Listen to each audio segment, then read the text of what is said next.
নমস্কার বন্ধুরা, টিঙ্কুস কিচেনের তরফ থেকে প্রত্যেককে আমার ভালোবাসা। আজকে রান্না করছি মোরলা মাছের ঝাল। দেখুন, মোরলা মাছের ঝাল রান্না করতে হচ্ছে মোরলা মাছ নিয়েছি আমি 250 গ্রাম। এর মধ্যে লাগতেছে আলু আর লাগছে হচ্ছে পেঁয়াজ। কী লাগছে এর মধ্যে দিয়ে দিচ্ছি। দেখুন, লাগছে হচ্ছে পেঁয়াজ, এই দিয়ে দিলাম পেঁয়াজ কুচি। যদি বেশি করে পেঁয়াজ কুচি দেবেন খেতে ভালো লাগবে। ব্যাস, এই পেঁয়াজ কুচি দেবেন। দেবেন হচ্ছে টমেটো, লাগছে হচ্ছে হলুদ গুঁড়ো, লাগছে হচ্ছে লঙ্কার গুঁড়ো। 1 চামচ করে দেবেন, ঝাল যেমনি খান তেমনি দেবেন। বেশি খেলে বেশি দেবেন, কম খেলে কম দেবেন।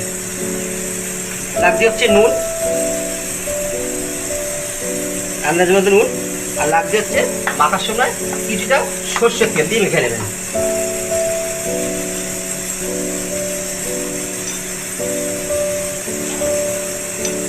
একটু করে সর্ষের তেল দিলাম মাখার সময়।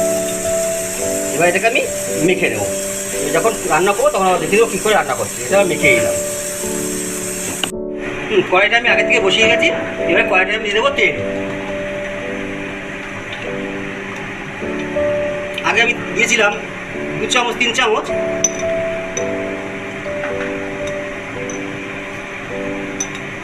এখন দিয়ে দিলাম 3 চামচ।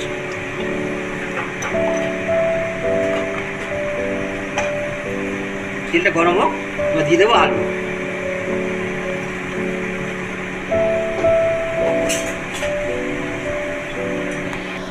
তেলটা গরম হয়ে গেছে, এবার দিয়ে দেবো আলুটা।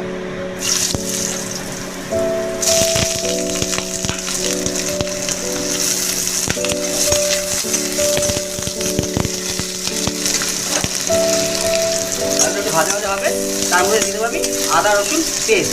এই কতটা করে দেবো দেখিয়ে দেবো। আলুটা ভাজা ভাজা হয়ে গেছে, আর ভাজবো না। দিয়ে দেখুন, এর দিয়ে আর ভাজবো না। যেমন ভাজা যে তেল বেশি ভাজবো না। এবার দিয়ে দেবো আমি আদা বাটা। জানি এই জন্য 1/2 চামচ আদা বাটা, 1/2 চামচ রসুন বাটা। ব্যাস, এটাকে নাড়িয়ে এবার দিয়ে দেবো মাছ। মাছগুলো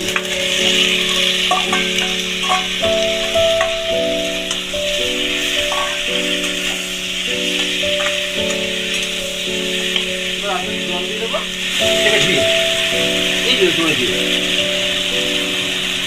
এই আর দেবো না কিন্তু জল। এই যা আছে জল এতেই থাকবে, আর জল দেবো না।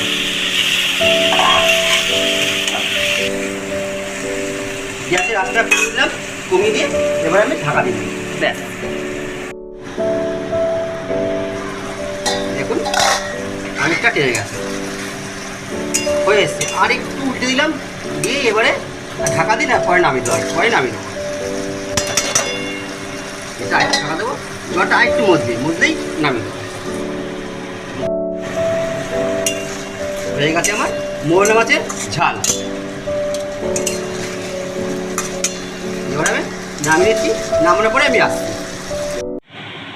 হয়ে গেছে আমার মোরলা মাছের ঝাল। ভালো লাগলে লাইক, কমেন্ট, শেয়ার করতে ভুলবেন না।